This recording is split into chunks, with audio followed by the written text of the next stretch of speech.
एक अति सुंदर महिला ने विमान में प्रवेश किया और अपनी सीट की तलाश में नजरें घुमाई। उसने देखा कि उसकी सीट एक ऐसे व्यक्ति के बगल में है जिसके दोनों ही हाथ नहीं हैं। महिला को उस अपाहिज व्यक्ति के पास बैठने में झिझक हुई। उस सुंदर महिला ने एयर होस्टेस से बोला, मैं इस सीट पर सुविधा पूर्वक यात्रा नहीं कर पाऊंगी क्योंकि साथ की सीट पर जो व्यक्ति बैठा हुआ है उसके दोनों हाथ नहीं हैं। उस सुंदर महिला ने एयर होस्टेस से सीट बदलने हेतु आग्रह किया। असहज हुई एयर होस्टेस ने पूछा, मैम क्या आप मुझे कारण बता सकती है?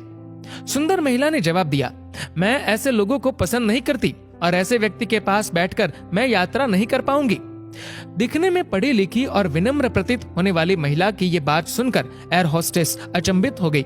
महिला ने एक बार फिर एयर होस्टेस से जोर देकर कहा कि मैं उस सीट पर नहीं बैठ सकती, अतः मुझे कोई दूसरी सीट दे दी जाए।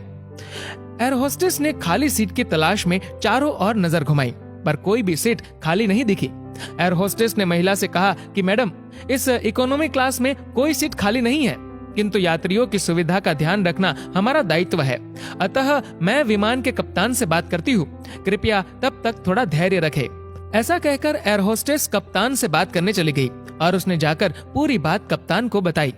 कुछ समय बाद वो लौटी और उसने महिला से कहा, मैडम आपको जो असुविधा हुई उसके लिए हमें बहुत खेद है। इस पूरे विमान में केवल एक ही सीट खाली है और वह प्रथम श्रेणी में है। मैंने हमारी टीम से बात की और हमने एक असाधारण निर्णय लिया। एक यात्री को इकोनॉमी क्लास से प्रथम श्रेणी में भेजने का कार्य हमारी कंपनी के इतिहास में पहली बार हो रहा है। सुंदर महिला अत्यंत प्रसन्न हो गई, किंतु इससे पहले कि वह अपनी प्रतिक्रिया व्यक्त करती और एक शब्द भी बोल पाती, एयर होस्टेस उस अपाहिज और दोनों हाथ विहीन व्यक्ति की ओर बढ़ गई और विनम्रता पूर्वक उनसे पूछा, सर क्या आप प्रथम श्रेणी में जा सकेंगे? क्योंकि हम नहीं चाहते कि आप एक अशिष्ट यात्री के साथ यात्रा करके परेशान हो। ये बात सुनकर सभी यात्रियों ने ताली बजाकर इस निर्णय का स्वागत किया। वह अति सुंदर दिखने वाली महिला तो अब शर्म से नजरें ही नहीं उठा पा रही थी।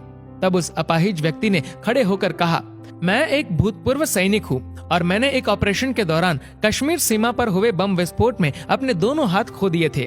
सबसे पहले जब मैंने इन देवी जी की चर्चा सुनी तब मैं सोच रहा था कि मैंने भी किन लोगों की सुरक्षा के लिए अपनी जान जोखिम में डाली और अपने हाथ खोए, लेकिन जब आप सभी की प्रतिक्रिया देखी तो अब अपने आप पर गर्व महसूस हो रहा है कि मैंने अपने देश और देशवासियों की खातिर अपने दोनों हाथ खोए। और इतना कहकर वह प्रथम श्रेणी में चले गए।